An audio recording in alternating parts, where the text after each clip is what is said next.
Netanyahu and Israeli leaders are praising Trump's all hell to pay vow, and Gazans obviously fearing the worst.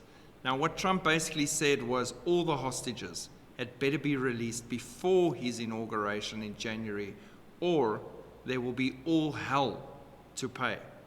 President Trump put the emphasis in the right place on Hamas and not on the Israeli government, Netanyahu said.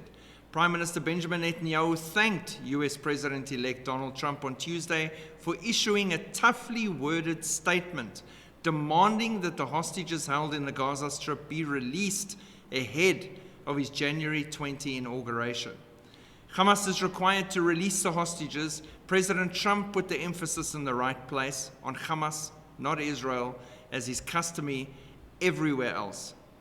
Netanyahu said this at the beginning of the cabinet meeting. Israeli ministers lined up to thank Trump for his hard-hitting words. How refreshing it is to hear clear and morally sound statements that do not create a false equivalence or call for addressing both sides, but rather clarify who are good and who are bad, said Finance Minister Bezalel Smotrich, and all the other ministers also issued their statements of thanks to Donald Trump regarding this all hell to pay statement. Now, will Hamas actually do anything about that? No, probably not, because they are yet to see actual action following words, because they are now used to Biden, who threatens, Hezbollah, you better not fire rockets, also help me.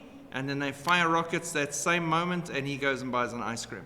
They need to see that it's different with Trump come January. So until then, I don't see them backing down.